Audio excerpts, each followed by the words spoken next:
Yndislegt að vera með ykkur hér í dag, kæru vinir. Eins og Conny sagði hann, það er svo notalegt að koma í kirkju, en það er meira en það. Það er bara svo mikil forréttindi, það er svo dýrmætt.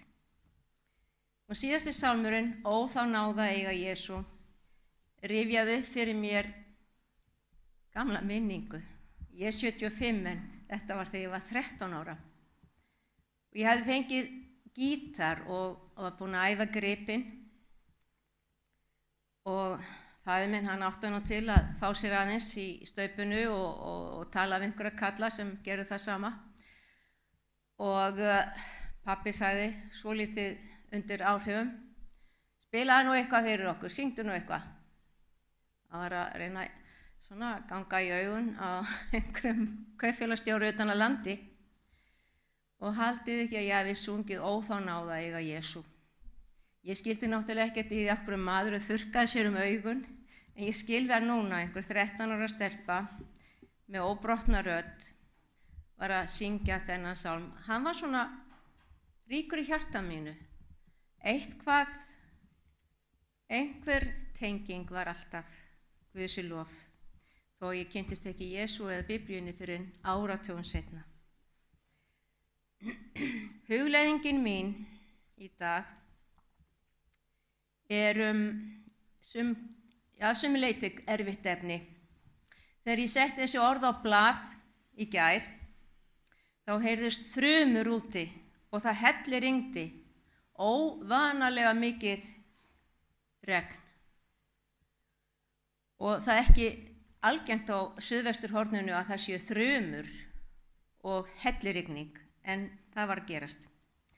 Og það myndi mig á þar sem ég satt og reyndi að koma orðum á blað, að þakka fyrir skjólgóð á húsi mitt og öryggi sem ég nýt, hlýjunar og verndina sem Guð hefur látið mér í té, þegar svo margir mega búa við neyð og örbirgð, ofurhita, ofurveðurfar sem ógna líf og limum, milljóna út allan heim.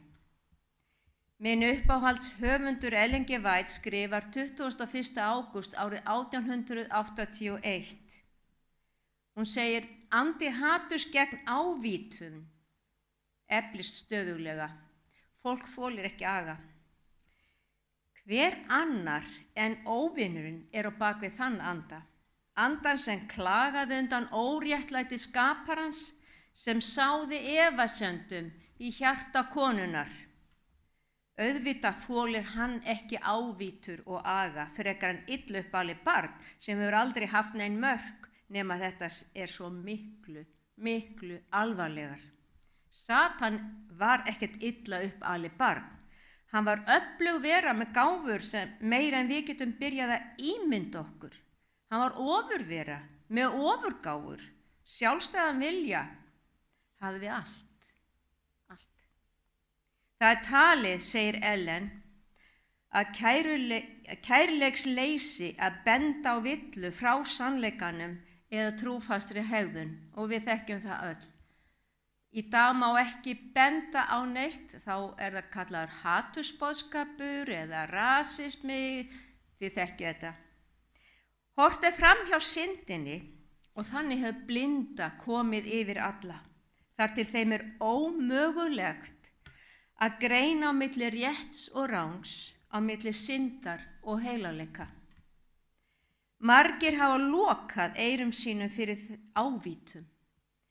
Þannig hafa þeir og hert hjörtu sín gegn hverjum þeim áhrifum sem sýnt gætu eða afhjúpað syndir þeirra fyrir augum þeirra og skilningi.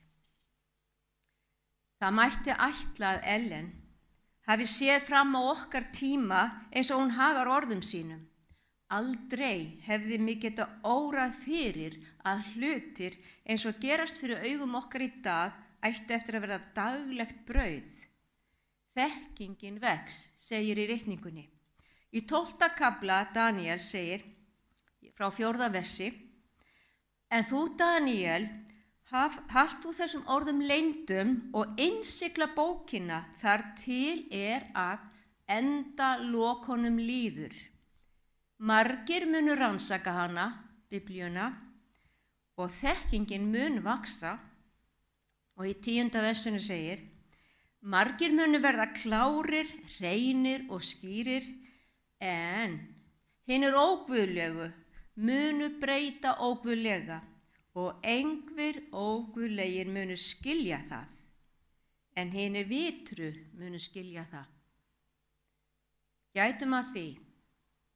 Við höfum val um að hleypa Guði að, opna hjarta okkar, láta hann að gefa okkur visku og skilning.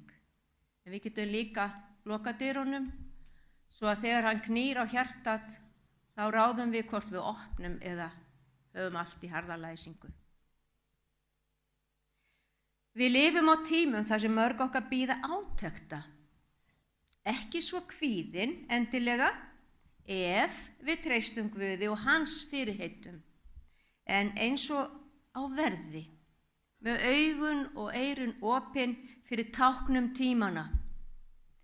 Við sjáum heiminn á skjánum okkar, heyrum fréttirnar áður en atburðunum á fullu lokið, sjáum stríð og náttúruhamfarir í beinni. Ég veit ekki hvort Ellen var sýnt hvernig tæknin yrði, en það ekki svo mikilvægt. Heldur að hún fékk að sjá hver endurinn yrði eða aðdragandi hans hér og viðbrögð fólksins. Við sjáum með hjálp tækninnar hvernig veðurfarið leikur suma illa og fólk stynur vegna hita og flóða, æ meira. Margir vilja ekki skilja eða sjá og segja: þetta har alltaf verið svona. Margir vilja ekki hlusta á aðvaranir og margir sem hafa bent á rangar aðferðir stjórnvalda í ýmsum greinum fá á sig stimpil að vera öfgasinnar, samsæriskenningasmiðir og uppreisnarsinnar gegn ríkinu. Þannig voru margir kristnir meðhöndlar fyrr á tímum. Sagan sýnir. Rómarvaldi kallaði þá trúvillinga sem bentu á villu kirkjunar og í styrk valdsins þeir gátu láti hundelta þá sem þeim líkaði ekki við, eins og við vitum, láti brenna þá sem vildi ekki víkja frá trúnni og sannleikanum. Voru það samsæriskenningasmiðir þeirra tíma. Héldum við svo að þess hefðu lokið á öldum fyrr? Nei, við erum bara svo fljót að gleyma. Haldið þið að þeir sem héldu hvítadaginu upphafi 20. aldar hafi fengið frelsi til að iðka og virða sína trú og hlýða boðorðunum?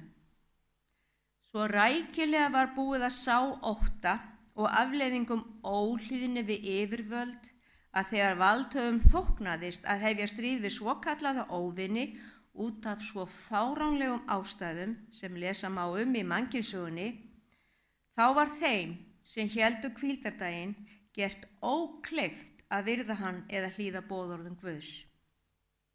4. boðorðið og það 7. kom valdhöfum ekki við þegar tilstóð að senda unga menn í fremstu víglínu. Annaðhvort hlýddir þú keisaranum eða lendir í fangelsi eða týndir lífinu sem ómerkur glæpamaður og föðurlandssvikari. Og yfirmenn kirkjunar sem kendi að halda skildi hvíldardaginn ráðlögðu sínu fólki að hlýða yfirvöldum. Skil það samt vel. Óttinn oftast sterkari en hlýðni við Guðs orð og einhvern veginn virðist kannski betra að deyja fyrir keisaran en að hlýða Guði. Kannski ef þú kynnir að sleppa lifandi og kannski líka fá að halda virðingu þeirri sem embættismaður, ef svo hnútana búið. Satan notar efa og ótta óspart og mun gera það.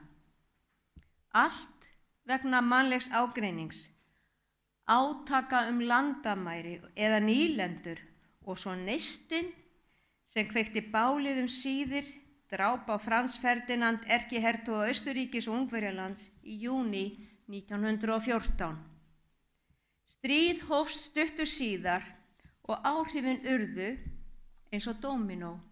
Síður drógust 30 ríkin í dauðadansinn og engum þýddi að skorast undan.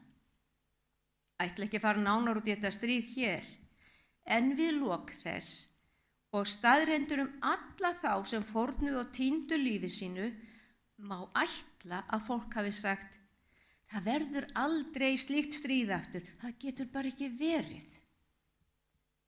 En hvað liðu mörg ár þar til seinni heimsstyrjöldin brast á? 21 ár. Þá skall á eitt ömurlegasta stríð sem nokkur gat hugsað sér og útrýming gyðinga eins og allir vita, Hiroshima og kjarnorkusprengjur sem síðan hafa fyllt mannkynið enn meiri ótta og spennu. Síðan eru liðin 80 ár og ekki eitt einasta ár þar sem hægt að segja að friður ríki út allan heim. Það vitum við sem búum á upplýsingaöld. Tæknin hefur stigið stór skref og stríð eru háð, jafnvel á netinu.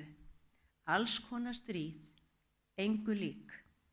Stríð með orðum, stríð í leikjum, stríð með blekkingum, stríð sem fær fólk til að missa lífið fyrir eigin hendi. Stríð sem læðist inn í sálina og ræðist á samviskuna. Stríð sem engin endir virðist á. Gervigreindin getur í dag gert ungum krökkum og alls konar fólki kleift að vita og spyrja alls konar, en þeim sem vilja særa og meiða getur hún gert mögulegt að búa til á andartaki myndir af fólki í nekt eða athöfnum sem eyðileggja líf þess á örskotsstund. Nú þurfa níðingar ekki lengur að plata barn til að afhjúpa nekt og veiða það þar með í net kúgunar. Nei, gervigreindin gerir þetta auðvelt og gildran sett upp á tölvunni á nokkura fyrirhafnar. Listinn endalaus. Það margt umhugsunarvert í sambandi við aðdragandann að seinni heimsstyrjöldinni. Ég las einkennismerki nasismans. Ekki margir sem vita að hakakrossin kom í raun frá hindúisma. Einnig frétti ég að á þessum tíma milli stríða fór fólk að aðhyllast æ meira austræn trúarbrögð, dulræn málefni. Það fjarlægðist kristna trú og líklega gleymdu margir hetjum þess tíma sem fóru frekar á bálið en að afneita Kristi. Sjálf man ég að móður mín dýrkaði bækur miðla og hét á forna guði ásatrúarinnar þegar hún ákvað að hætta að reykja. Þau áhrif sem skoðanir hennar höfðu sjást vel enn þann dag í dag meðal frændsystkina minna. Ég sjálf kynntist ekki Guðs orði fyrr en ég var nær fertug. Svo mikil voru áhrif í þessa veru og áhugaleysi á sannleika Guðs orðs. Það sem þú kennir barninu fylgir því út lífið. Sem segir mér að óvinurinn æðir sannarlega sem öskrandi ljón, æfur af bræði og ílsku, gleypandi allt sem fyrir er. Þegar einhver sólbrennur illa ein algengast og einfaldasta meðferðin sú til að lina sársaukann, það er að kæla sig niður, kæla með köldu vatni. Mig grunar að marga fýsi nú að koma hingað í okkar svala land og njóta hreina regnsins, því við heyrum af ógnvekjandi hitum víða á hnettinum. Þeir sem verða hinsvegar fyrir 4. plágunni sem á opinberunarbókin lýsir vel, munu ekki hafa þann möguleika, þar sem allt vatn verður þá orðið að blóði.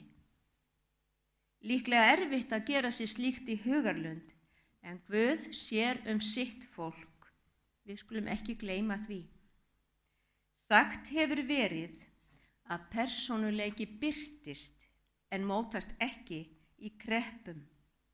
Og það einmitt það sem við sjáum í viðbrögðum óguðlegra í síðustu 7 plágunum. Þegar fjórða plágan kemur, eru þeir sem bera merki dýrsins hreint og beint að kenna Guði Hafi þeir verið trúleysingjar áður, verða þeir ekki sem slíkir áfram. Því að allir sem búa á jörðinni á þessum tímapunkti munu vita að Guð til. Hinir óguðlegu iðrast samt ekki frekar en fara og forðum í Egyptalandi. Draumhugsunarvert atriði að velta upp. Við vitum að plágurnar í Egyptalandi dundu við fólk sem enn hafði tækifæri til að iðrast, en það verður ekki svo í hinum síðustu 7 plágum. Náðartíminn á enda, lokið, punktur. Þessi 7 dómar eru ekki köllun til breytinga, heldur refsingar fyrir iðrunarlaus verk. En Biblían vill tryggja að við vitum, jafnvel þótt þau gætu iðrast, þá munu þeir sem bera merki dýrsins ekki gera það. Iðrun ekki til í þeim hjörtum. Og þessi staðreynd enn ein trygging fyrir því að Guð réttlátur dómari. Í Jeremías 17. kafla og í versi 10 segir: Ég Drottinn, sá sem rannsaka hjartað, prófa nýrin og það til þess að gjalda sérhverjum eftir breytni hans, eftir ávexti verka hans. Hann mun ekki dæma neinn, hvorki hólpinn né týndan ranglega. Mörgum kann að finnast þetta með hjarta og nýrun hljóma undarlega. Ég get sagt ykkur vinir að sem sjúkraliði og það sem ég hef lært nýrun, þetta svo stórkostlegt og flókið líffæri. Það síjar fleiri 100 lítra yfir daginn sem fer í gegnum nýrun til þess að blóðið haldist hreint svo við höldum lífi. Og leið og þessi líffæri gefa sig, þá lífi líka búið. Bara svona smá viðbót. Gefum gætur að Jeremías 13:16. Gefi drottni Guði yðar dýrðina, áður en dimmir, áður en fætur yðar steita á rökkur fjöllum. Þér vænti ljós, en hann mun breyta því í niðdimmu og gjöra það að svarta myrkri. Opinberunarbókin lýsir vel því sem verða mun í 9. kaflanum og í 20. versi. Og hinir mennirnir sem ekki voru deyddir í þessum plágum gjörðu eigi iðrun og snéru sér eigi frá handaverkum sínum og vildu ekki hætta að tilbiðja illu andana og skurðgoðin úr gulli, silfri, eyri, steini og tré sem hvorki geta séð, heyrt né gengið. Og eigi gjörðu þeir iðrun né létu af manndrápum sínum og töfrum frillulífi sínu og þjófnaði. Þannig var það. En í Jeremías 13:17 segir svo sorg Guðs föður mannanna vegna. Í 17. versinu segir: En ef þér hlýðið því ekki, mun ég, Faðirinn á himnum, í leyni gráta vegna hrokans og sífellt tárast. Já, augu mín munu fljóta í tárum af því að hjörð Drottins verður flutt burt, hertekinn. Já, Guð, vinir, Guð Faðir mun gráta yfir örlögum og óhlýðni barna sinna. Hver skelfilega erfitt hefur verið fyrir hann að horfa upp á sköpun sína fótum tróðna og mennina sem að frætum tilveru sína hunsa boð hans og búa til sína eigin guði. Mál að linni. Ekki minni foreldrar nútímans gráta og syrgja örlög villuráfandi barna sinna í grimmum heimi sem þau héldu að væri öruggur og hættulaus að mestu. Nei, reyndar ekki. Þau vita bara ekki alveg hvar hætturnar liggja. Þekkja ekki Guð, þekkja ekki hirðin, þekkja ekki bjargráðin. Margir á þessari jörð kalla sig kristna. En það mikilvægt að skilja að það Guð sem setur reglurnar. Hann skrifaði bókina, hjálpræðis áætlunin var hans. Svo auðvitað er hann alvitur dómari hver er sann kristinn. Við ættum að fylgja skilgreiningu hans en ekki okkar eigin.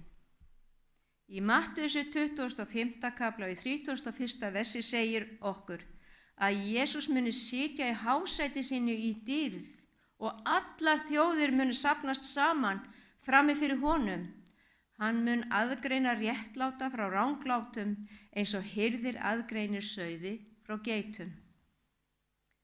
Og sauðirnir munu fara með honum til ríkis hans og geiturnar í eilífan eld. Svona blasir þetta við mörgum, en hefur ekkert með blessu dýrin að gera. Afleiðingarnar eru endanlegar. Eldurinn eyðir og síðan mun Guð skapa nýja jörð og nýjan himinn. Hið fyrra hverfur að eilífu, engin merki, engin sorg, engin tár til að syrgja meir. Athugið það að það er Jesú sem ákveður hverjir eru réttlátir, ekki menn. Hvers vegna segjast svo margir vera sauðir, án þess að athuga vandlega hvort þeir hafi gengið inn dyrnar til Guðs ríkis? Jesús sagði, komið, ég góði hirðirinn, komið inn í gegnum sauðabyrgið. Vegurinn er í gegnum hann. Stutt syndajátning og bæn í kirkju virðist víða hafa komið í staðinn og jafnvel hindrað marga í að leita sönnu hjálpræði þess sem Jesús gefur þeim sem leita hans af öllu hjarta.